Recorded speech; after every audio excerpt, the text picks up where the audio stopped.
Some introductions tout your resume. Some introductions tout your pedigree. Some introductions lie and say how awesome you are.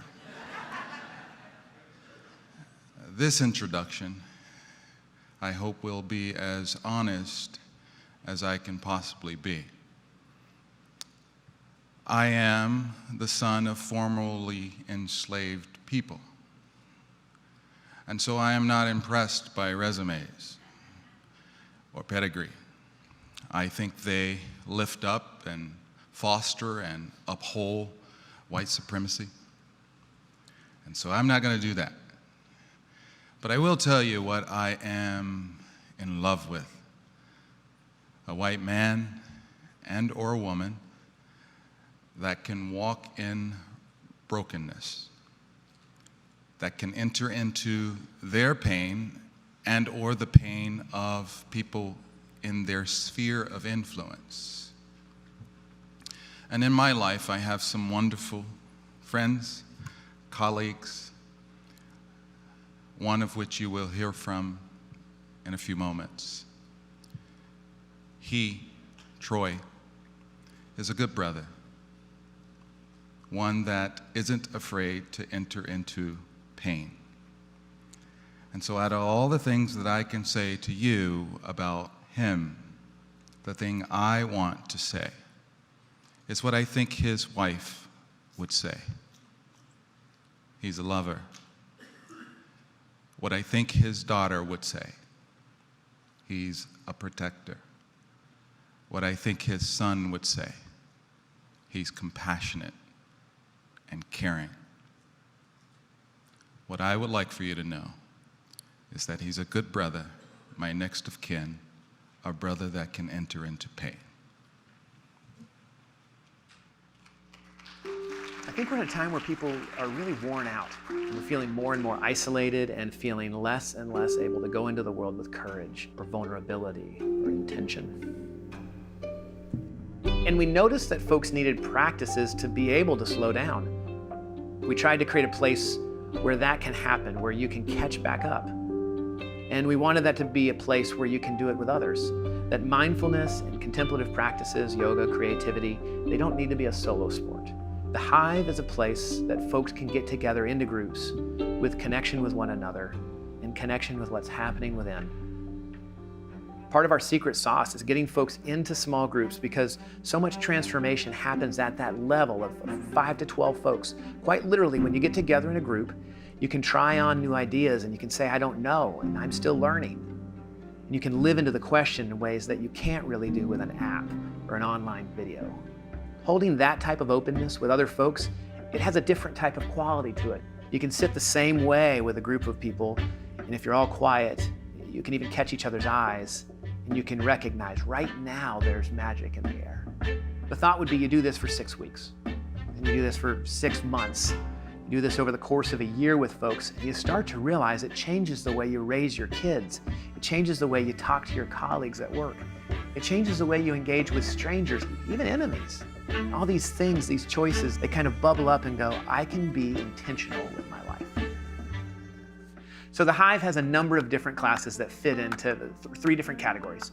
We have art classes that include poetry and journaling, collage, that sort of work. We have classes around action that range from entrepreneurship to trauma-informed care to active nonviolence, even improv classes. And then we have classes around contemplation that range from yoga to other body work like Qigong and meditation and Christian centering prayer, engaged Buddhism, different ways for folks to get together in multi-week classes as a way of learning a contemplative practice and actually practicing it with other people. The ability to engage this frenetic pace that we live in starts with new habits. What the Hive creates is an opportunity for members to support one another in this growth. It's really built by helping folks be neighbors to one another. And Hive classes and experiences are built around this notion that wisdom is spread across the group. And over time, a community like that has a type of impact on a neighborhood and a city and an entire region. It takes courage to say, I'll sign up for that class. I'll try one new thing in an area I haven't before. But there's enough of me that's ready to try a new way of showing up in the world.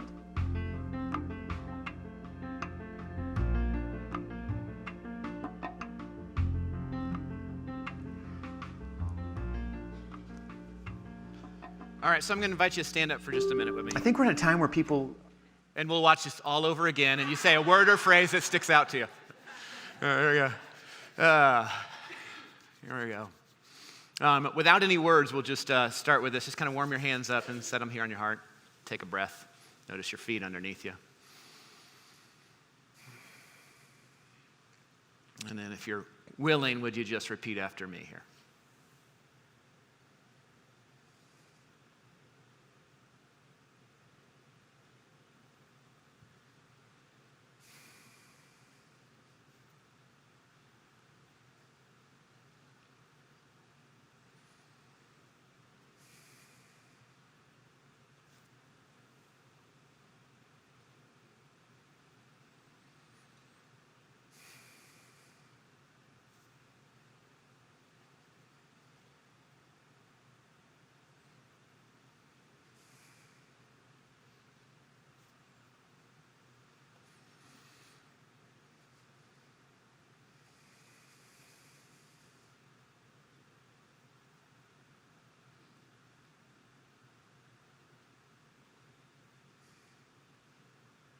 That's the whole thing.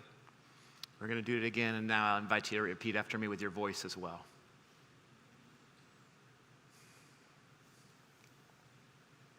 Christ above me.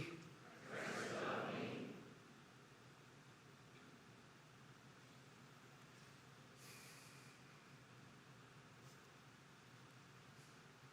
Christ beneath me. Christ beneath me.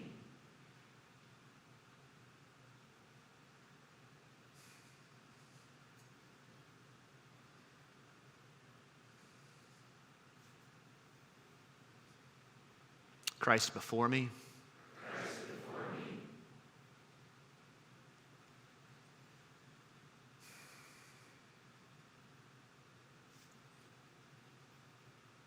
Christ behind me.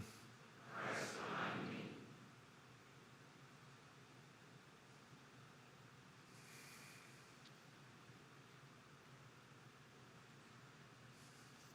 Christ to my left and to my right.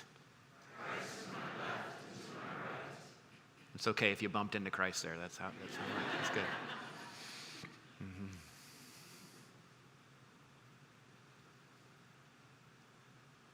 Christ within me. Christ within me.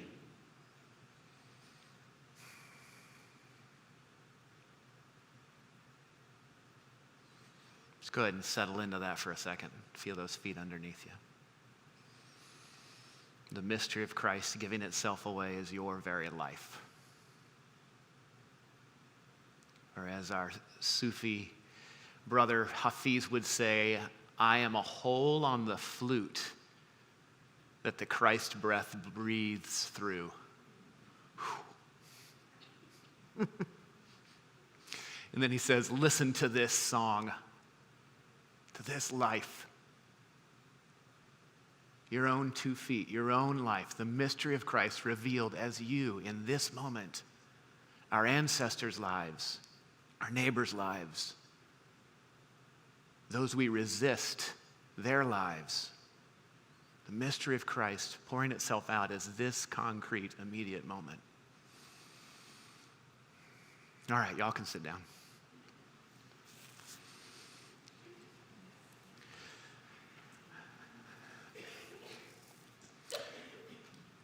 Thanks, Ronnie.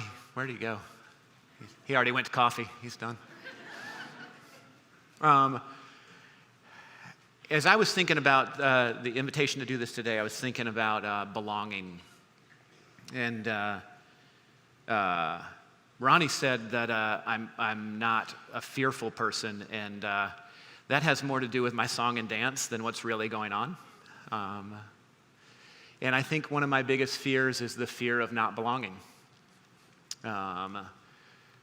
And as I thought about different stories that would kind of go to what is the vision behind the hive, what's the experience of that been, what's the experience of my life been, it felt like I had to keep talking about that's the stuff that's being tilled up in this work. It's like when the frost comes to an area like Cincinnati, this never really happened in Atlanta, it'll heave up the soil, right? And sometimes our fears and our anger and our anxiety serve that purpose, these survival strategies. It's no use shaming them, but they heave some things up, and what do we do with those? So when I was in seminary at Columbia Theological Seminary in Decatur, I wondered, do I belong? And if a few of you that are here remember that, I was kind of coming in from different tribes and trying to figure my way around it, and I was auditioning to be a Presbyterian. And from the very first admission interview, when I was asked why a graduate of Liberty University and a former Young Life area director would want a reformed education, just let that sink in. Yeah. I was kind of on the back of my heels the whole time. Fear not, don't be afraid. We did a thing in seminary called mid-course assessment, where somebody, you have a wingman or wingwoman, and then you have the faculty, and they're trying to help you discern. But all of us braced ourselves for that moment. Discernment felt a little difficult. And I remember my wing woman at the time saying, if you believe that transformation happens in small groups through possibilities instead of fixes, and that the way you're going to start through possibilities and fixes and through making art in meals, then why are you trying so hard to get permission to preach to people in rows and to sing from books and to serve meals in tiny plastic cups and to make decisions by majority rules? This was supposed to be my wingwoman here, but So while in seminary, my wife and I lived in a mixed income community in in East Atlanta named East Lake Villages, and we learned a lot about belonging in all sorts of new ways. Having places where kids could come by if our neighbor Lucia had to work late. Taking kids to the farmer market to pick out vegetables and then learning to cook them together. We even had a three-legged cat. You can't buy them that way, but the kids in the neighborhood didn't know that, and they're like, I can see your three-legged cat. And they'd come knock on the door, where do I get a three-legged cat?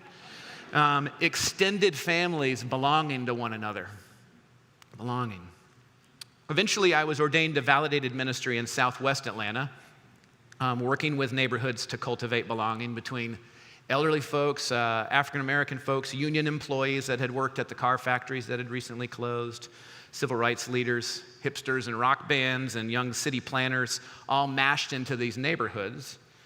And I was learning the power of belonging and to confront people with their freedom, to move from conversations of crossroads into places of possibility. And I applied for that work to be called a church. At that time, I thought belonging meant the tradition saying, yes, that's a church. And the presbytery was really gracious, and at that time, this was before 1001 new worshiping communities. They were called NCDs. And we got an NCD grant, and folks were generous with us, and I was working with Emergent Village to ask about questions of colonialism and belonging kind of questions. And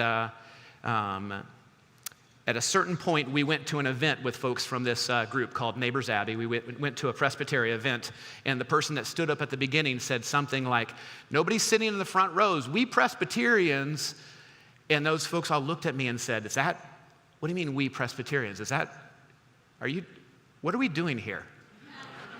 And that led to a group of conversations, and the Presbytery helped kind of discern this moment that maybe this isn't best for Neighbors Abbey to move forward as a Presbyterian congregation. And with that came a lot of pain and confusion about how does that work. If you remember a few days ago, we were talking about that notion of the Spirit of God that fills up our body. The Spirit that knows the depths of God filling up our body, that Spirit funds us. It gives us the energy and the metabolism and the strength and to go into the work we do. And for a moment there, that Spirit just started moving somewhere else. It looked like a lot of pain. There was a kid in the neighborhood stole a big SUV, and all of it was street parking. And when my wife and 6-year-old daughter were sitting on the porch, somebody came through with their car, totaled our car into our other car. Right there, they saw that, and then he drove away, so it gave us a chance to get a family van. And then a 100-year-old tree from across the street fell on the family van. And then we were hit by the mortgage crisis that happened. We bought our house in 2007 for $180,000, and then it appraised in 2011 for $37,000. And my wife was getting tired, and my daughter was developing anxiety, and I was getting depressed. Working as hard as we could. We knew what we were doing was important, but now the houses around us were getting boarded up. And it was really hard to just kind of pull out the lamest white flag I could to go, what now? So we moved to Cincinnati. That was supposed to be the joke part there. But there's a lot more to the story. But I would say that part of it was this interesting moment of that flag when you're asking these questions about belonging. Sometimes it's embarrassing to look back and ask how you asked those. And so I interviewed in churches all over around, and found one in Cincinnati. I was looking for a church that would call themselves healthy, and this church was really proud to be healthy. Yeah. I've since learned the hard phrase of St. Francis where he says, we must all bear patiently the weight of not being good and not being thought good. There were some good things from that season with that congregation, and after 2 years, kind of getting our feet straight, we did begin to feel like Cincinnati was home enough at least.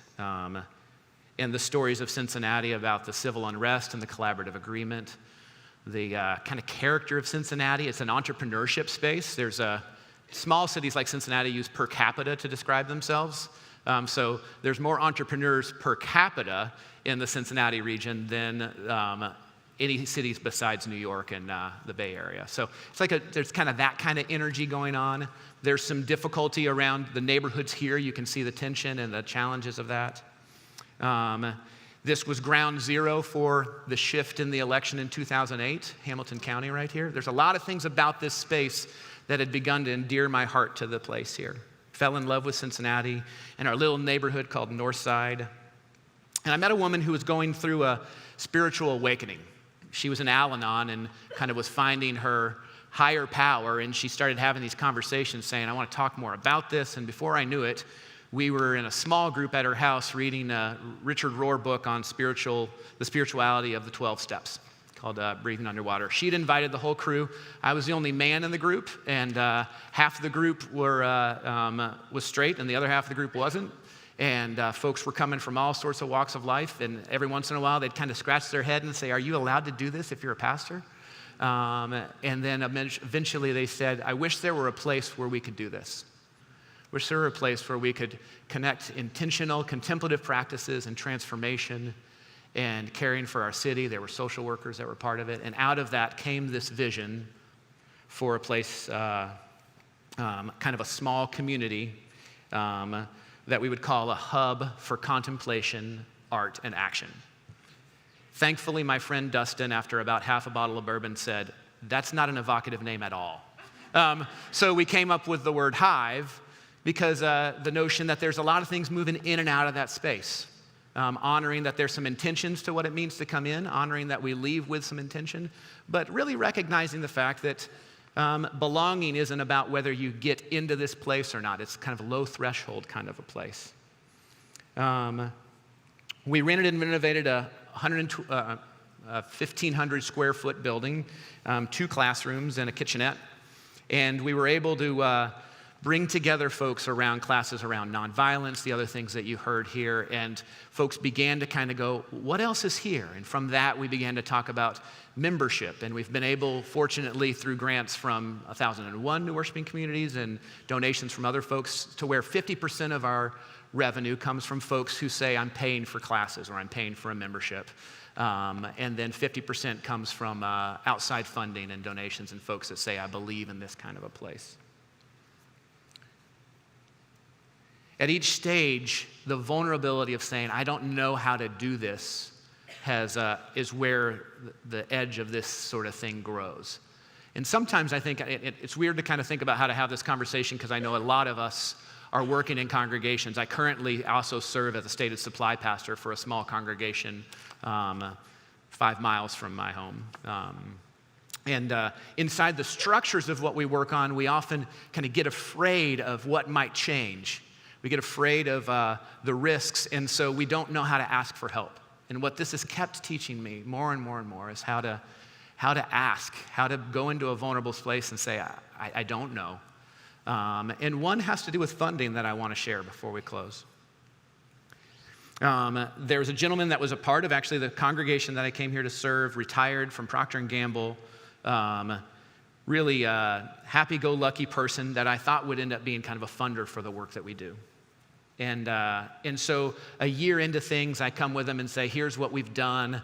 Here's our giving rates. You have, the high, the medium, the baby bear, and then the just give us something, those different things. And I was like, I'd love for you to be in the mama bear or papa bear zone or something like that. And he goes, I'll go home and talk about it. And he came back and he goes, I don't think we've decided we're not going to give to this right now. I hope that doesn't affect our friendship. I hadn't really thought of him as a friend before he said that.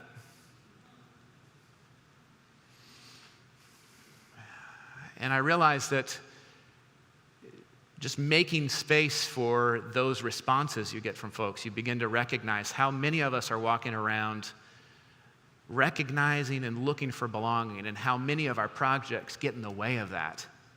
Do I belong if I give to this? Do I belong if I'm a member of this? Do I belong if I'm part of the we? The great mistake is to live the drama as if I'm alone, as if the life is just playing out and I'm trying to figure out where will I get it right so that I do belong. And I'm telling you, in your body is where you learn that you belong. And the body of the other that you talk to is where they're going to learn that they belong. We have to free each other to experience that, to notice that.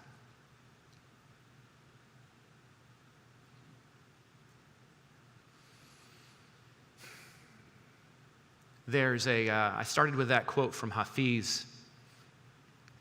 In your phone you can put reminders, and so sometimes I'll put those little quotes until it kind of gets into my head. And one day one came to me that was kind of an extension of that Hafiz piece. And it was this notion that there is it hasn't gotten into my head, obviously. Here we go. This notion that there's enough around me to do this. There's enough around me to do this. If infinite love is giving itself away as your very life, then whatever your congregation is to build, it's already around them. If your family's life is given away by God's very breath, if it's animated and brought, then you already have within you. It's not like you have it within you and you have to set a tap in there. You have to quit searching for it out there and begin to believe it's in you, which is a very scary path. So this phrase kind of rang to me that I have enough around me to make this. And so I just call on the people who sing yes. Holes on the flute, making a symphony. Right here, you can kind of hear it. Holes on a flute, making a symphony. Together, making a city.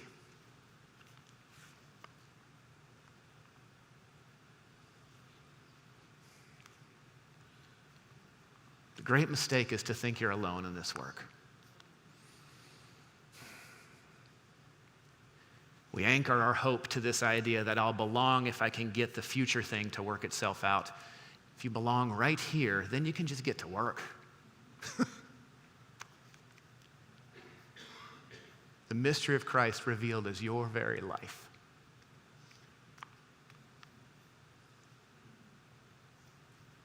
Thanks.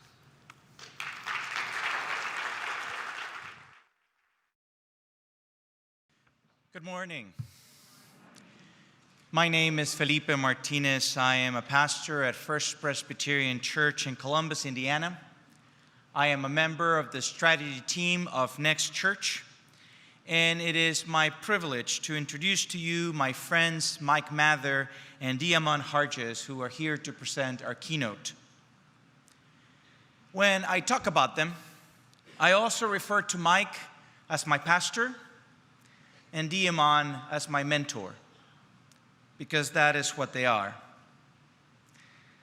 We've developed a very close connection, though in fact we've only known each other for about 10 years. How I wish I had known you when I started ordained ministry. Right out of seminary, by all rights, my first call was the wrong ministry for me. I was a big city kid going to a small rural town surrounded by soybean and corn fields. Population, 1,200. My wife and I used to play a game to figure out places where we had been before where there had been more than 1,200 people. Our street in Chicago. Tracy's freshman dorm. I was young, I had minimal experience. This white congregation had never had a person of color in their staff. When I interviewed for that solo pastor position at First Presbyterian Church of St. Anne, Illinois, it became apparent to me that we were in different places theologically in a number of areas. And still, they called me. And somehow, I said yes. And on my 26th birthday, my wife Tracy and I pulled up to the manse with all our belongings packed into a small U-Haul. The manse was full of parishioners. Some were doing some last-minute touch-ups. Who does that when somebody's moving in? And most of them were there to help us unload, and someone even showed up with a birthday cake for me. But if the future of my ministry there had depended on the caricature I had been creating in my mind about them, rooted in my fears and insecurities, distracted by our differences, suspicious of their potential, I would not have lasted to the following birthday. But instead what happened is that they welcomed us into their community. Because that's who they are. We invited each other into each other's lives. And I came to see them fully for the talented, faithful, tenacious people they are.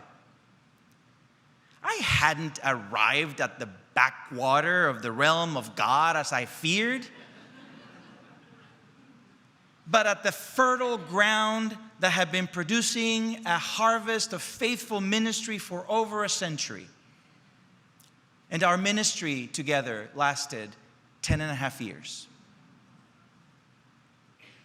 Today, as I think back about those faithful people in St. Anne and about my time in that church, I actually hear the voices of Diamon and Mike in my ear, inviting me to see that church and that town from a perspective of abundance, not from the limiting perspective of scarcity.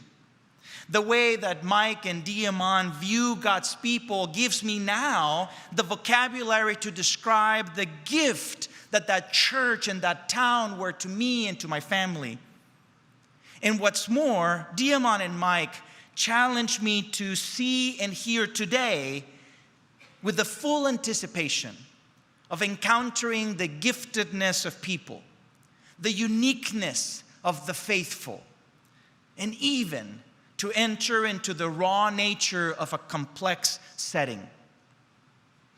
They helped me see what soon becomes very clear had been hiding in plain sight all along.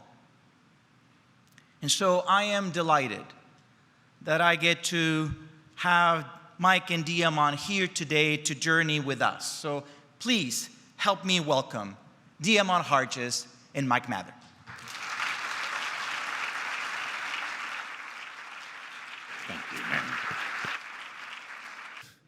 You know, Felipe may call us those things. What we call Felipe is friend. I was thinking the same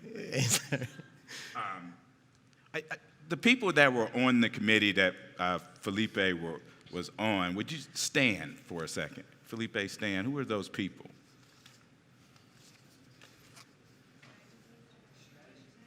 Strategy team. Man, y'all good. Well, thank you for your service for putting this together. Felipe, thank you. Felipe called me mentor. I'm still tripping about that. But I think the real mentor for Felipe is his family. And his wife, Tracy, and their two boys are courageous. And when we see that, we should tell our children, even if they didn't come from us, the children on our blocks, thank you for being courageous. Every time, every day. That's what, it's a little bit of what we want to try to talk about today, to just try to pay attention. And even though we're up on this stage, and I always feel funny about being up here, what we really want you to do is to do this. Walk with us.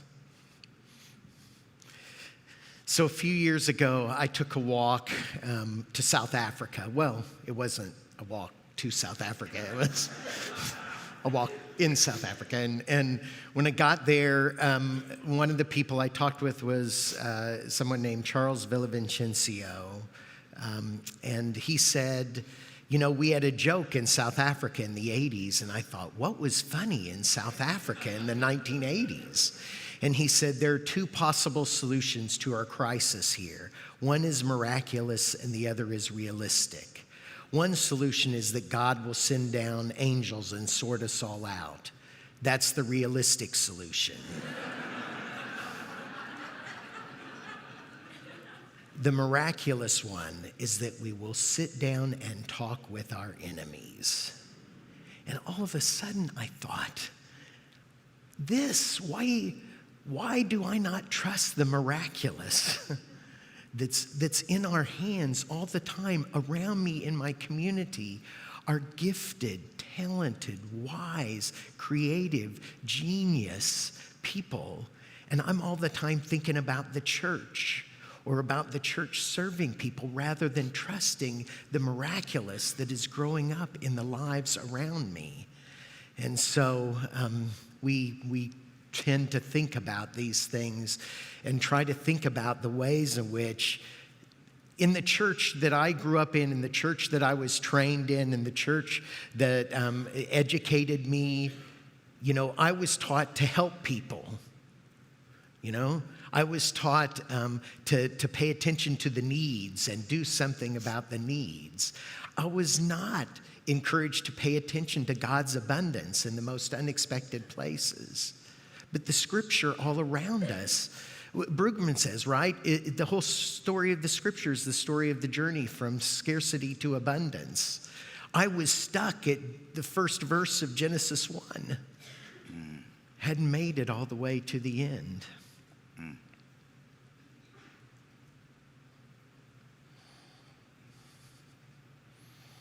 I was seeing low income, low wealth communities as that, rather than full of people who are doing amazing, life-giving things.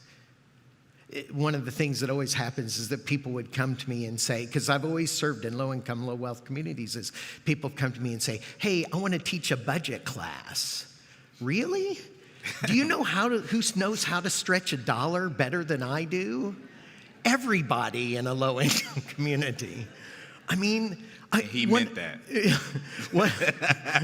One of our neighbors is a woman named Carmen, and she has been evicted from every block in our neighborhood. If I got evicted, I would not know what to do.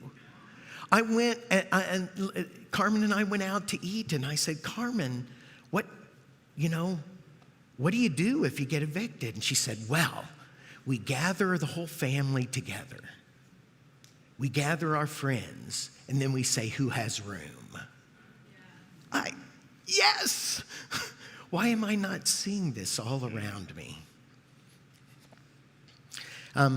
I had a friend who's been a mentor and teacher to me who looks like me, who went over 30 years ago to work in a low-income, low-wealth community in Indiana. And he went to make a difference, to be a savior to the people there, right, to help.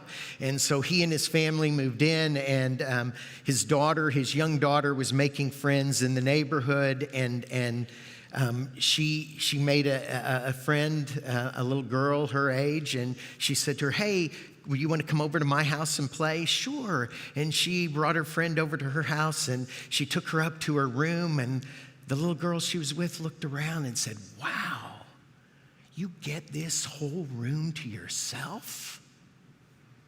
Wow. And I wondered, how often do we see our churches through the eyes of those we think we're serving? Wow, you get this whole room to yourself? You get this whole church to yourself? You get all these resources to yourself? Yes, we do. We think about it so often in these ways. From the Gospel of Luke, some of the Pharisees in the crowd said to him, "Teacher, tell your disciples to stop." He answered, "I tell you, if these were silent, the stones would call out." So the stones cry out and announce God's abundance, whether it is at the feeding of the 5,000 and the disciples want people to be quiet, whether it is the disciples shouting at blind Bartimaeus to be quiet when he's crying out, "Jesus, Son of David, have mercy on me," whether it is the way the Church of Jesus Christ wants only to see the scarcity and not the abundance that's all around us in the lives of people. We're always so much more ready to see the need and the brokenness than the joy that's bursting out in those places. The community I grew up in, the family that I know, was thought of as broken and empty. Well, broken is the wrong word. Traumatized, maybe. No, I'm for sure traumatized. But we knew we were abundant because we had to be. My family come from a long line of people escaping slavery. They escaped from the South and ended up in South Bend, Indiana. And they ended up in the place on the west side where only African Americans could live. In fact, the city used to dump its biohazard. Memorial Hospital would drop its needles. People would dump in the swamp that was adjacent next door to the housing projects. No one thought of us as sacred. But that wasn't true of my family, my grandmother and grandfather, who grew up in the small block house, and the families that lived around that neighborhood we called the lake. They treated each other as if they were important. They knew that every gift mattered. My grandfather and grandmother worked very hard and made very little. But Sam Cooke would sometimes show up when they would get to travel, and he would look for my grandfather because he said he knew where all the girls were. Sam Cooke knew that place was abundant.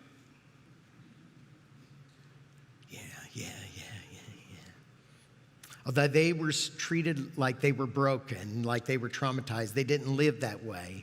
You know, one of my favorite things, Diamond, was you talking about your grandfather planting that tree when your mother was born. Could you tell that? Yeah, so my mother is the oldest of three. And when my mother was born in 1952, in a little patch, my grandfather was kind of OCD. And remember, they lived in the swamp, so in the housing projects just was a block and then had a patch of grass. But it was the most beautiful grass in that place, and you better not step on Uncle Buck's plot. But 1952, my grandfather planted a tree. And as my mother became teenagers, all the young people were around, and this is about the 60s, turmoil was hitting for the black community. My grandparents would gather around the tree, and the young people would gather and listen to the elders and listen to for solutions and abundance that were in their places, so they were reminded that they had each other. That tree was called the learning tree. What do you call your group of neighbors? What do y'all think? The learning tree. Because you all know, you know that power that's there. Yeah. I was thinking of, that was the first story you and I ever shared when we sat down and talked the first time 20 years ago. 20 years Dimon and I have known each other 20 years. It made me think about this book. I don't know, any of you read this book by, I'm sure I'm pronouncing his name wrong, Keynote Lemon. It's called Heavy. Any of you read that book? It's a good book. You should read it. It's a great book. So Keynote Lemon is a professor down, he grew up in Mississippi, and he and a friend of his, when they were in middle school, went to basically an overwhelmingly white school, except for he and his friend, Lathan. And they would teach each other words every day and then drive the teachers and their fellow students crazy by using the word every day. Like, he remembers one day in particular, they were teaching themselves how to use, in 5th grade, exuberance and abundance. And one of the things that his friend Lathan said at one point was, black abundance, they don't even know we have it. It's like the Stones. It's like the Stones crying out, And so even now as adults, they have conversations on the phone or in person, and one of them will say, it's that black abundance, and the other one will say, all day, every day, and they will then say together, and they don't even know it. They don't even know it. They were talking about their teachers, the people around them who don't recognize the world that doesn't recognize this abundance that's all around. Dimon is always paying attention. Dimon is a very, very, very gifted listener. When I moved to Indianapolis, Dimon and I had known each other in South Bend, and he had moved to Chicago. And when I moved to Indianapolis, 2 months later, he moved down there, and he would come down. He lived 4 blocks away from the church, and he would walk down and see me every day with his 1-year-old daughter on his shoulders. And he would say to me, oh, Mike, I just met Mr. Henry. He's at the corner of 32nd and Park, and he plays chess on his front porch every day. And when he's playing chess, he's teaching the young people about life and meaning. And he said, or I just went by the corner of 31st and Broadway, and these young men, the Buddha Boys, they're a local family, but people think of them as a gang. But one of them's a mechanic, and one of them's a musician, and one of them's a poet. And he would come and tell me about that. Why? Because he pays attention. Because he notices what other people don't notice. And I think it's important in that neighborhood, just to say a little context, it's just like the places where my family grew up. People who have been traumatized. They're not noticed as those things. Those are the labels that aren't given to them. Mm-hmm. And I certainly didn't know it. I hadn't paid attention in this way. When I thought about people in the neighborhood around, I thought about people I was helping or that I would invite. My question always as the pastor of church, how do we engage people? No. Dimon was seeing this right. The question was how do we engage people, is how do we get engaged in what God's doing in the lives of people around us? And a lot of that is about friendship. In our friendship, one of the things that was a very hard time, my grandfather passed a few years ago. And when my dad had passed before, I had the courage enough to do his eulogy. But I couldn't do my grandfather's. And I reached to Mike and had him do my grandfather's eulogy with us. He was the only white dude besides white Jesus on the wall. Yeah. But what I remember was at the wake, how all these people were coming up to each other and doing this and saying something to each other. And I said, Dimon, what are people doing? What's that about? Power. My grandfather, when he sometimes had a little to drink on Fridays to relieve some stress, he'd come to the grandchildren, these big old hands, and our hands were really small, and he would crush them. And he says, power. And you were expected to say back. And he would grab our hand, and we had to do it with 2 hands. But he says, now say that and squeeze. Power. Power. And over again, people were Traumatized, doing not that. broken.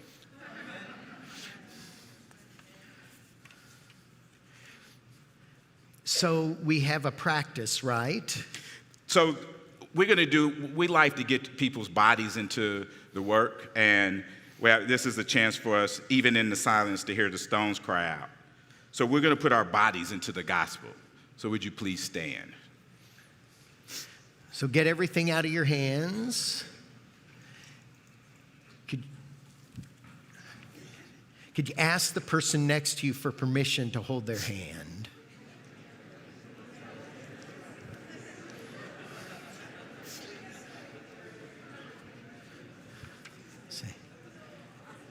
Now close your eyes.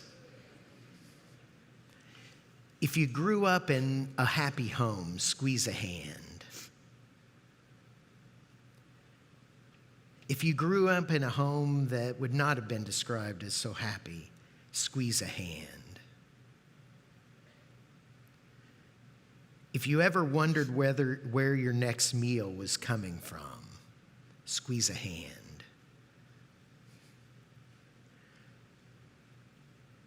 If you've ever been told to stop crying, that tears are cracks in your armor and signs of weakness, squeeze a hand.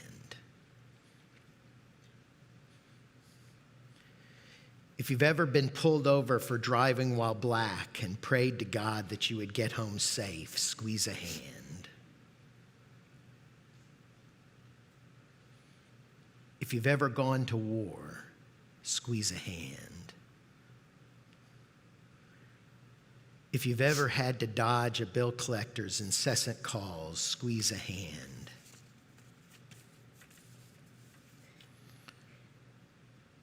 If you've ever been misgendered or judged because of your identity, squeeze a hand.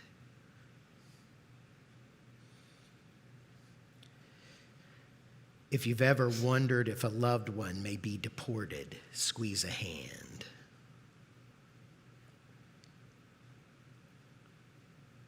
If you've ever smoked a joint while listening to your favorite artist, squeeze a hand. Mary Oliver has instructions on living, and they're some of my favorite instructions. It's because it reminds me of the gospel. It reminds me of my ancestors. It's pay attention, be astonished, and tell somebody. Say that with me. Pay attention, be astonished, and tell somebody. You may be seated. I think it's important, those instructions are very important because they're very simple, right? In the complex world, we try to inundate ourselves with a bunch of words and colonial way of learning. But those simple things are the things that we all long for. My neighbors in a low-income neighborhood where I live at in Indianapolis are those people. As Mike said, we have a little organism called the learning tree. It's where we make our neighbors our business partners. I make my neighbors my business partners. I do what I do because of my faith. I'm a member at Broadway, but I don't do it for Broadway. I do this with my neighbors, and I get asked to be at a lot of places, and I got tired of just traveling and not seeing things changed. So I invited my neighbors to walk with me. And there are 5 core members. Wild Style, the producer, he lives directly across the street from me. He is the roving illustrator. He's a nationally acclaimed hip-hop artist and article writer. Amanda Wolf lives a few blocks away. Her title is the Executive Spirit. She's our CFO. She keeps track of all the money that passes. Not only the money, but the stories and the investments. And Shauna Murphy is a member of Broadway, is also in Mike's book. She's the VP of New Business. And then my friend January, she's a healer. We call her the animator of the human spirit. Now, January is a very important person in our neighborhood because not only does she do healing, but she gathers healers. I struggle with depression. I'm bipolar. And my wife is a healer. And she knows to put me around other healers and people who I would call friends. And when I met January, she was throwing parties out of her house. And I told Mike about this, and she started hosting meals. And in those meals that she said, I do this to remember, to create memories of abundance in her place. So when the parties leave, that people leave a memory. And she does this because she wants to, because she needs to, because she has to. One day she came to me and said, hey, I've been thinking about people that struggle with mental illness, because we often have conversations about that. And she wanted to focus not on the brokenness of depression, but she named 15 black men who were artists and creatives that found ways to deal and heal others with depression. She cooked a meal for them, us, Wild Style, myself, and the oldest was 55 and the youngest was 17. 12 courses.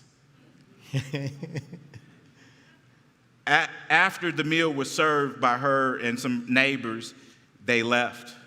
And they left us there looking at one another. And we wondering why we were here, and it was very silent, but there was a question on the table. I don't even remember what the question was, but after we read the question, we realized the importance of healers in our place, because she helped us see ourselves. January, there are thousands of them in our communities. They like the stones that we walk past every day, but they shouting. Be astonished by the things that we miss. When anyone says the word need, you replace it with the only thing that humans need is the need to be needed. You know, one of the things, Diamond, man, when you told me that story, I just thought of how many times I walked by those stones. I mean, I know January, but that she was hosting these meals and doing that. And she did that because of the parties her grandmother used to throw. That's right. And she knew that. Now, I went to seminary, so I knew that what I should have done was said to January, January, come start this group at the church. No. What our calling was to say, man, January, you are a healer, to bring her in front of the church, to have her tell the story, to have people say, thank you. We see the way in which you are healing people. And because we see it in you, we know it's happening in 1,000 different places. It doesn't need us to happen. It needs us to notice that it happens. Absolutely. Pay attention, be astonished, and tell somebody. You know, my neighbors and I no one calls us philanthropists, like they didn't call my grandparents and any ancestors of ours that grew up in a hard time. How do we bring people to the center from the edge and revere that, notice it, and celebrate that? In fact, at some point, you will hear those stones whether you like it or not. In our city, the group of us that we call Learning Tree in the last 5 years is $5 million in the 10-block radius. Into the hands of people. In forms of home equity. We did $1 million project for housing. We give $100,000 of our own income every year to support events. No one gives us grants. This is ours. When we walk and we ask questions of our neighbors, we don't ask, how can we fix the broken, but how do we sit with you in your trauma? Who do you give money to that you never expect back? And when they tell us it's a pretty big number, if a family of 4 is only making a median income of $20,000, they're giving away $100 a month.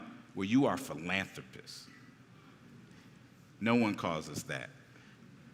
Yeah, all around the community. Nobody not only notices that, counts it, pays attention to it, says that that's it. That's, again, you have this wonderful gift for that. Now, we have had a wonderful teacher for us in this, a woman named Judith Snow. And Judith died a couple of years ago. Judith was amazing. The least amazing thing about her was that she's quadriplegic. But she was just a lover of people and paid attention. We had her preach at our place. She lived up in Toronto, but she came down and preached. And one of the things she said when she got in front of the congregation was, she said, you know, when people say that they are God's hands and feet, that really pisses me off.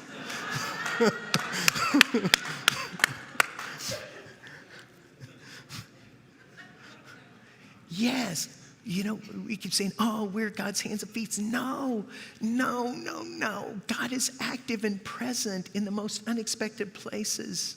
In 1 Corinthians, Paul says, now remember who you were, dear sisters and brothers, for from a human point of view, few of you were wise or powerful or of high social standing, but God purposely chose what the world considers weak in order to shame the strong. And God purposely chose what the world considers foolish in order to shame the wise. And God purposely chose what the world looks down on and despises and thinks of as nothing in order to destroy what the world thinks of as important. Now, do we believe that or not? Or not, right? Over and over again. So we keep reminding ourselves about this. Pay attention. Be astonished. And tell somebody. Our job is to do that, to be a witness to God's abundance around us. So I was thinking of that. You know, last year Elijah Cummings died. You remember that?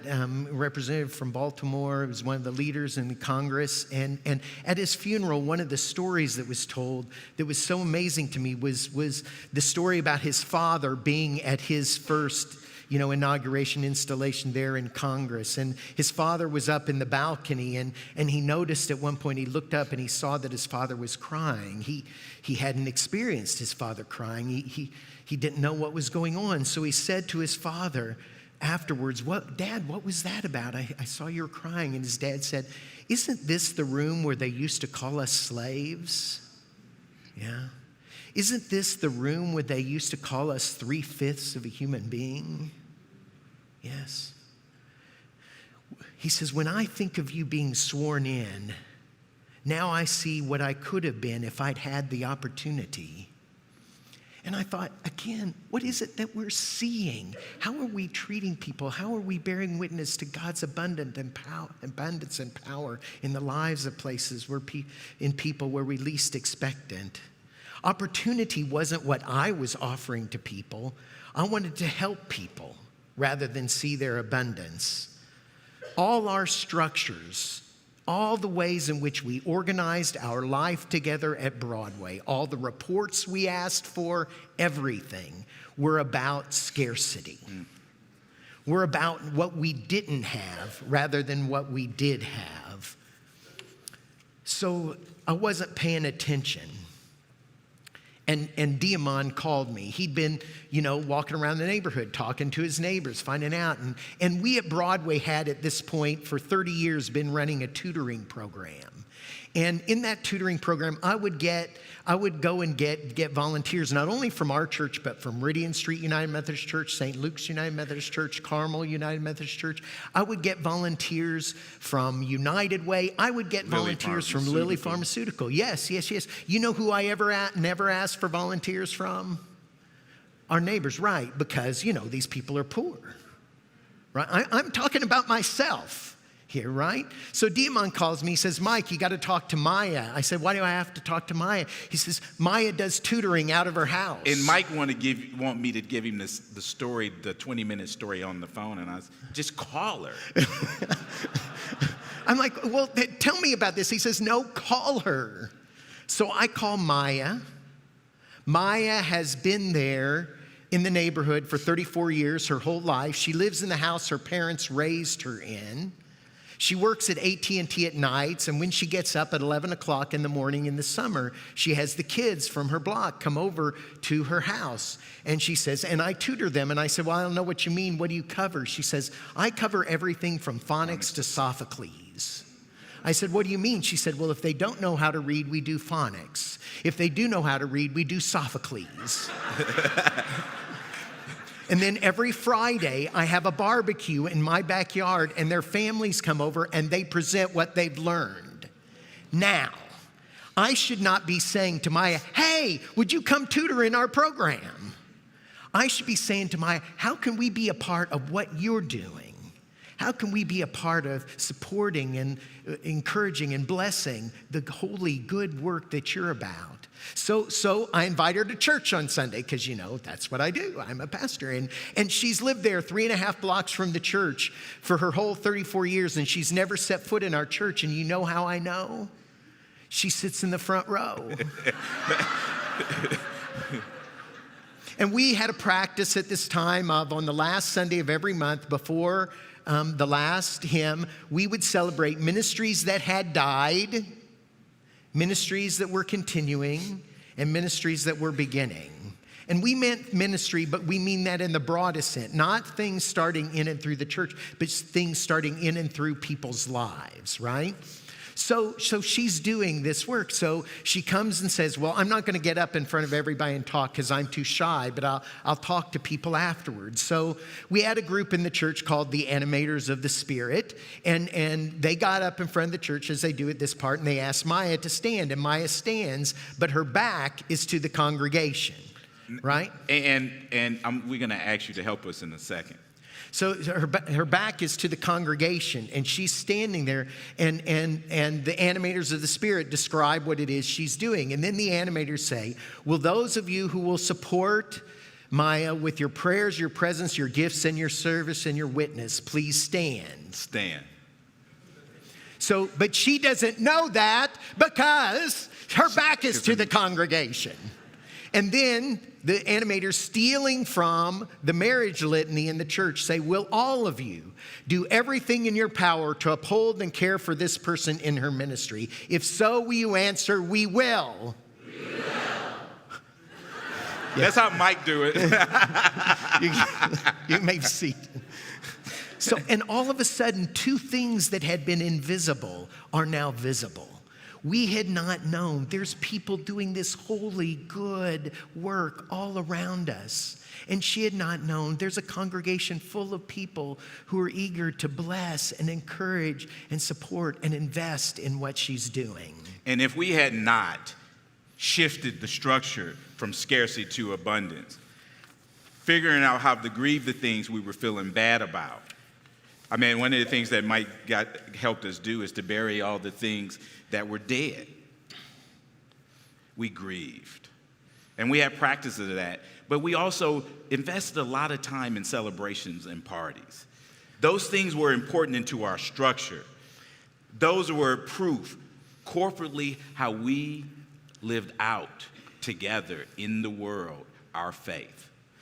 Let me just pause and say, Diamond told you a few minutes ago that over the last few years, that there's over $5 million that has come into the hands of his neighbors in a 10-block radius because of the way in which they are neighbors to one another. Not because there was nothing at the church, a program that did all this. In fact, across the 30 or 40 years of the church, maybe we did $2 million worth of programs, but we paid ourselves to do those programs. What he and his neighbors have done is something far beyond what the church could have done. But I don't know that it would have been possible if we had not stopped what we were doing so that we would pay attention, be astonished, and tell somebody. We had to make room for us to see. The problem wasn't Diamond and his neighbors. The problem is we wanted all the attention and glory ourselves. I mean, I loved it. I broke my arm patting myself on the back. People, love what we were doing so much. It was this one. This arm.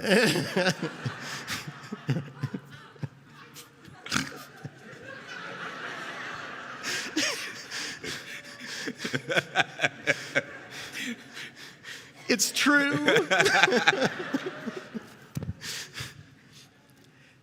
But the hard thing is not doing the new thing. The hard thing is grieving the things that we don't do anymore. The hard thing is grieving, letting go, letting us be the center of attention. Letting all our language in the church is about us.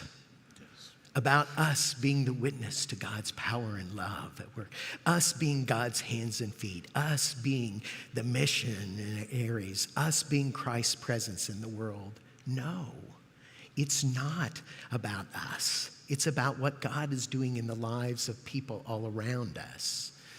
Do you want people to stand for this last thing again? Yeah, in our closing, we're going to do some collective affirmations about that your grandfather reminded me of. Yeah. You want to read it? So, okay. You do it. So Mike. let's stand again, and again ask somebody if you can take their hand. Can I take your hand, Diamond? No, Mike. Give me the one that's broke. If you believe in the power of love, squeeze a hand. If you have taken someone, family, friend, or even stranger, into your home who would not have had a place to stay, as Isaiah said, squeeze a hand. If you have given money and never expected it back from someone, a friend, a family member, a neighbor, even a stranger, squeeze a hand. If you garden, squeeze a hand. If you care about young people, squeeze a hand. If you believe in the power of God to transform lives, to change history and rewrite our tomorrows, squeeze a hand. If you believe that there is nothing more powerful than love and that the long arc of the universe always bends towards justice, squeeze a hand. If you're ready to work every day to witness to God's love and mercy and justice and abundance, to shake the foundation of this empire, squeeze a hand. And now, would you raise them and repeat after me? We will invest in God's abundance. We will invest in God's abundance. With these hands. With these hands. We will free our people from prisons. With these hands. With these hands. We will cultivate power. We will cultivate transformation. Cultivate transformation. With these hands. We will do miracles. With these hands. Power. Power. Power. We want it. We want it. We love it. We love it. We got to have it. We got to have it. Right now. Right now. Right now. Right now. Right now. Tell your neighbor, thank you. Thank you. Thank you. Thank you. Thank you. You all have shared something powerful. Others have shared their hands, their hearts pumping blood through those hands, their spirits in the warmth of their hands. And so our benediction is pay attention, be astonished, and tell somebody. Amen.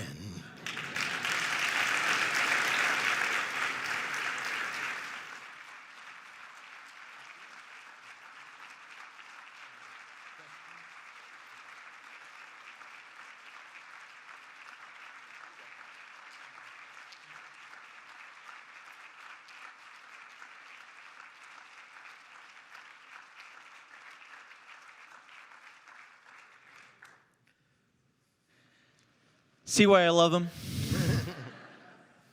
Man. Thank you. Thank you both. I did a poor job as I introduced them because I did not remind you that you get to ask questions.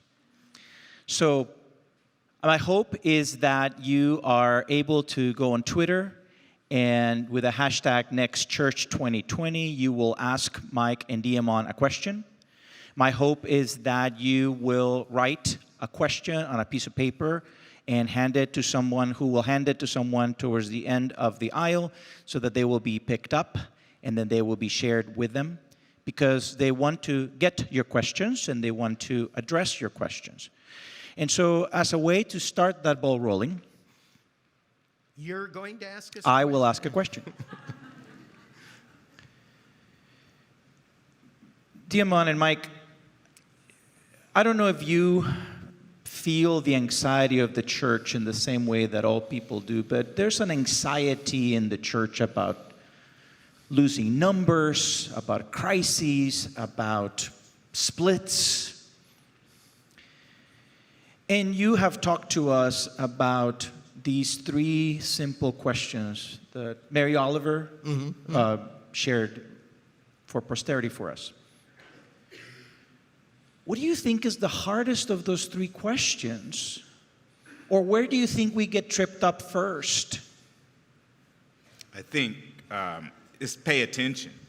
Yeah. There's a lot of complexity around paying attention because we pay attention to a lot of stuff, mainly scarcity.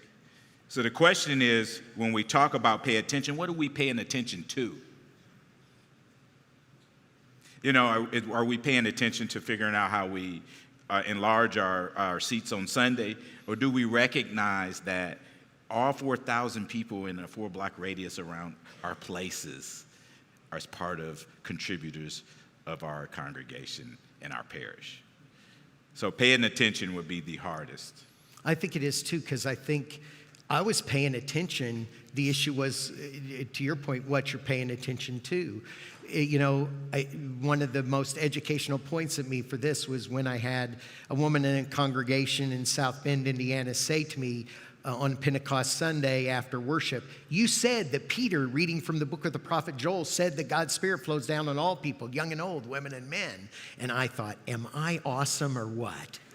It's a half an hour later and she remembers what I said. I'm a great preacher. That's right, I said, yes. And she said, so how come you don't treat people like that?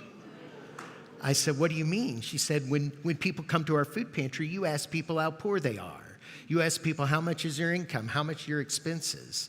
You don't ask people what gifts they have. You don't ask people what they're good enough at that they could teach somebody else how to do it. You just want to know what's missing from people. You don't want to know what people have. So yes, paying attention, and really the point is paying attention to the right thing. And man, when you do pay attention to the right thing, then the being astonished part gets a lot easier. Because then it's like, oh my God. Should I tell that story? Okay. So the first person who comes to us when we do this is a woman who lives half a block from the church named Adele Almaguer. She's about this tall. 3 generations of her family didn't have enough money to feed everybody, and she said she was a good cook, and we said, prove it. She said, what do you mean? We'll cook for the custodian, secretary, and pastor lunch on Friday, so she cooks for us. We paid her for it. So the leadership of the neighborhood organization was meeting. She cooked for them. They loved it. She cooked for 3 things over the next 9 months. Studebaker Elementary at a PTA meeting. Southeast Side Neighborhood Health Center at an open house. Memorial Hospital at a press conference in our neighborhood. All these she cooked for. Then the Chamber of Commerce said, we want to have an all-day meeting of our leadership program in your church building. Well, that day works. That'll work all right. Well, since we're going to be there all day, we need to use your kitchen. We said, you can use our kitchen, but we would prefer you use our caterer. So we took $20 and bought her 1,000 business cards, said La Chaparrita Catering, spunky Tex-Mex food. And she fed 70 of them, the community and civic leaders there. They passed out her business card to everybody there. Through that, she got connected to the Michiana Businesswomen's Association. And a year and a half later, she opened up Adelitas Fajitas at the corner of 8th and Harrison in Elkhart.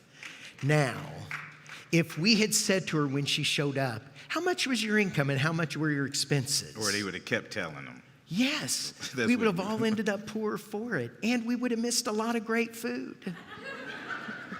And you didn't give her a program on how to cook or budget? No, she didn't need to be trained. She needed people who saw her gift. I think to tell somebody becomes difficult because we first in the church hadn't figured out. We've almost gotten rid of testimony time. Yes. Tell them about the lesson from the contemporary church. And sitting at, I mean, as you think about this, the tell somebody becomes important. Storytelling is a currency. And we started to learn that when we started to shift the structure. And the thing that you saw about Maya was the beginnings of that. That's right. But Mike started to come up in the group of people, the lesson for contemporary church, because God didn't stop when the book went to press. but continues to write in our lives and stories. And it was one of the times that was kind of interesting, because we get up and we did testimony, but we only talked about bad things that were not happening or problems. Needs, right? And we started to shift that, and we carved out the place and looked at the gospel reading or an Old Testament thing, and we would find someone in our community, not just the 4-block radius, but all of Indianapolis that matched the scriptures.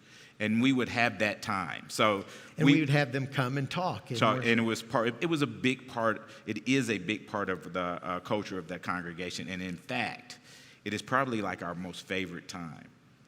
Sorry, way beats the sermon all day. Yeah, sorry. Yeah. But if you go to the church's website at broadwayumc.org, you can hear a lot of these lessons from the contemporary church. They're on there. But they become these times where somebody comes up and shares, this is the thing I care about. This is the gift I have. And then we say to people, who else cares about this same thing? Afterwards, would you come up? Would you lay a hand on this person? Sometimes we invite people to come up right then and bless this person, lay hands on them. But there are ways to do that. Could you say a little bit about the use of chanting power, as we just did, understanding how problematic and complex that can be? So for us, power is an interesting thing, because a lot of people use the word empower. And if you're in places where people are low income, don't use that word, because God give us power. I think Mike noticed that, because I think my grandfather really was oppressed by white power. And he saw it happening to us, his children and grandchildren. And it was a reminder that God has given us power. That is the only power as Christians, right? When we say that, it is the reminder of the power that already exists in us. It's the reminder when your parents and your neighbors, and when we celebrate the people in the church, that's power. Yeah, I don't know. I have much more to say to that. Yeah. I know that I'm in a position of privilege, and that there is a different thing about power with me. But the biggest issue is people are all the time saying to us, hey, what you do is so great, it empowers people. No, we don't have to give power to people. People have it. We need to live as if the gospel is true. We need to bear witness to the fact that people have power and act like we believe it, but we don't a lot of times. And you also have the power in your places outside of your congregations, whether you serve on committees or boards, to interrupt racism. Now that's power. Diamond, say a little bit more about how you started your walks in the neighborhood and how it is that you connected with Mike, about telling Mike about your walks and the folk you were meeting. I was just thinking, after 20 years, one of the things that constantly sticks with me is the first question Mike asked me. Tell me your story. We would take walks. It was every Monday. And those started that. And I realized that the power of friendship in the walks itself started to create a practice, not only between us, but outside of us with our neighbors, right? To walk with us, with friends. The other thing that walking together dismantles the barriers that people have. Oftentimes, because of the way we learn colonially, even look at this. Us and them. We should be sitting in concentric circles. Like in our living rooms. The other thing was my wife, because of my depression, my wife would call my friends and say, could you come get him before I do something to him? And they would take me for a walk, and it would actually make me feel better. In the power of walking, we started to use that with our friends. We use it with CEOs, right? It equalizes power. Can I say one other thing to this? So one of the neighbors Diamond mentioned was a neighbor named Wildstyle. And Wildstyle has a big active social media presence. And he put up a question about a month ago on social media. He said, have you ever been stopped before you committed a crime or committed some violence or anything? What stopped you? And over 300 people responded. And what people said back to him is, my friends stopped me. My mother stopped me. My brother stopped me. No one mentioned a program. Nobody said this anti-violence thing stopped me. Seriously. So why aren't we investing in the people who actually stop it? Power. I'm not keeping track of the clock, so when we get ready to wind this down, somebody let me know. You're doing good. What advice would you give suburban churches who are sensing God's call to partner with urban churches or enter into urban partnerships? Cultivate a structure in your current organizations that are not only church, but the ones you work in to receive abundance, right? So the practice of asking everybody in your pew, build up time and structure that so that when we go out, that may happen.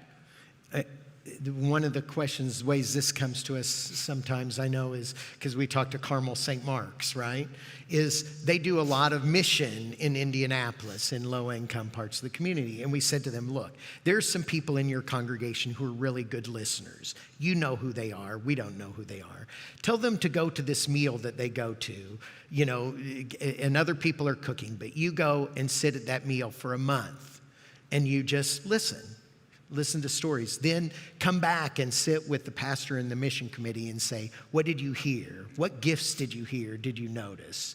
And see if something begins to rise about that. Go to parties. Can I get an amen for that? And as people of privilege, when we come from suburbia, what we don't want to do is invite people to our parties. Get invited. Pay attention, be astonished, and tell somebody, right?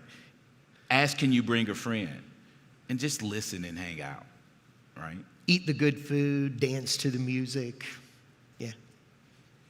How have the roles of your church members changed as a result of your ministry in the community, in your community? I think there has been a lot of transformation. But I can tell you the one that has probably impacted the places around us and where I live is that they have recognized their power to shift policy. And I say that the members of our church, we couldn't do what Mike was bragging about me doing without the people in the congregation going to legislators, working in the mayor's office, and recognizing, inviting, giving out the social capital that they have, the privilege they have, and making introductions to parties. So what's your goal in your life over the next 5 years, you said, is to be the wealthiest person? Mike, I'm already there. Oh, I call myself a social banker, and part of that is the noticing of how God's economy mixes with ours and how we cultivate relationships that build community, economy, and mutual delight. Because people don't live on bread alone. Right. I think this question has to do with sort of our trying to wrap our heads around the perspective that you have. This person heard a rumor that your church had like 100 committees and that you canceled them all. Yeah. Can you say a little bit more about that? So we did not have 100 committees. But we had 170 people and 175 committee slots. And I'm sure this is a unique experience in this room. Is that right? And what we decided to do, well, and to say a couple things about this. One is there is a rumor out there that we kill things. That is not true. We bury the dead. We do not We do not kill things. We just notice and pay attention when something dies, and we celebrate it, and we thank it, and then we move on. But one of the things we did structurally was we ended up, and Diamond was part of this task force 16 years ago that said, if there aren't 3 people committed to doing something, we just aren't going to do it anymore. And then we decided to restructure the whole thing, not along the lines of what, the one church structure or this or that, but just something that made sense for us. And what made sense for us was that it really changed the way our governing council was. That's right. Instead of, so at our governing council in the United Methodist structure, that's called the ad board, right? The ad board would meet, and by the second hour, everybody in the room is dead, right? I mean, all the energy is gone, all the stuff is, and we just said, we're just not going to listen to reports anymore. No reports anymore in this. And what we're going to do is we're going to invite 2 to 4 people to come and briefly share, and we worked with people to briefly share what gift, what call they had in their life in the world. Not in the church, but in their life in the world. And then we would spend the major time of our meeting talking about what does it mean to be a congregation that holds these gifts in our hands. So we did away with a lot of committees because, the outreach committee used to be 7 different committees, and it had collapsed into one, but what they hadn't collapsed was all their areas of responsibility. So we could only feel bad about what wasn't going on. Right. Even if they did something, it was just always, we didn't do these other things, and they'd feel lousy about it. But we did another thing practically on Sunday, is we had funerals, and they lasted over a year. And we buried things. Right. And what did we bury, Mike? What's that? What are some of the things we buried? So we had a thrift shop that had been run by 80 and 90-year-old women, and they hadn't wanted to run it anymore. And so they stopped, and we put in the bulletin, the thrift shop no longer is open, it no longer exists, but people kept acting like it did. They kept donating to it. And it was a room in the corner. It was closed, stacked up high. Anybody know that? Yeah. And it was like, so one Sunday morning, the animators of Spirit got up and said, well, anybody who's ever worked in the thrift shop, please come forward. And we gave people a gift. And then we said, well, anybody who's ever donated to the thrift shop, please stand. And people stood. And then we said together as a congregation, well done, good and faithful servants. And people knew it was done because together in worship we had done this. So it took us 3 years to bury everything that was dead. But the last thing the last thing was one of our lay leaders came and said, I have this idea. And she got up in front of the congregation and said, well, anybody who's ever said we've always done it that way before, please stand. And then we said together, well done, good and faithful servants. So over 6 months later, one of the pillars of the church came to me and said, Mike, I'm not saying we've always done it that way before, but the reason he said but was because together in worship, we had affirmed and laughed about it. It was important. Diamond and Mike, you are, as a church and as an organization and as a neighborhood, getting some attention in Indianapolis. There are some people in the Community Foundation in Indianapolis, Central Indiana Community Foundation, Lilly Endowment, other people are noticing what you're saying.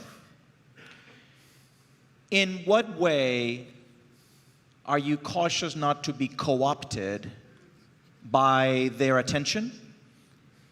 And in what way are you helping change the conversation that they wanted to have? Yeah, well, Mike got a job, but they coming after me. I say that because my black skin. In the time where equity projects around the country are picking up, and they want people like me. But what they don't want is people like my neighbors, who is me. And so one of the things that, because of our profile, and there is power in being a white male, right? Yes. Right? But there's power in friendship. One of the things I can get him to do is interrupt racism enough to buy us time to come up with something strategic. And one of the things, if you enter into contract with the learning tree, you have to accept all of us. So if we picked a low-income mom of 10, you use her. And you pay her $200 an hour. The other thing is, if you're going to engage with us, not only do you have your lower level staff, but we created a social agreement that the board, that everything that make these bones work is accessible to the community. So part of that with Central Indiana Community Foundation, we have the learning contract to reshift their strategic plan and help them live it out.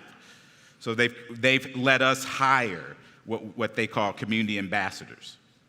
So there's people that come from all walks, and they're paid or funded to do what they already do. They don't work for CICF, but they learn from them. And we ask 3 questions. What are you trying to change? What are you willing to lose? And who are you willing to learn from? Those are really important questions. Can you expound on them a little bit? Say them again and expound on them a little bit. What are you trying to change? Mike just talked about the work of the church in saying that before what they were trying to do is change the odds, but they kept doing summer programs. So what are we trying to change, right? And for us, we want you to be explicit, truthful about what you really want to change. And if you do that, you have to lose something. And in this work, it's power. The power you have over somebody. Willing to lose being in front. Moving behind the scenes. Losing something to gain something is a process. Right? And so it's kind of an act of grieving. Who are you willing to learn from is one of my favorite. Because Mike is one of the greatest students that I know. And I say that because he's always astonished about what he pays attention to. And he celebrates that. And it's usually the people that most of us wouldn't hang out with. Right? We can learn from someone that doesn't have a high school diploma, who struggle with depression. We can learn from people who are suffering through addiction. Those are our teachers. Who are we willing to learn from? Actually, it reminds me of, we had a group come from Ohio to visit us. It was from a church, and they said, sure, everybody has a gift, but what about people who struggle with mental illness and people who are addicted? And I said, well, we make them the chairs of our committees.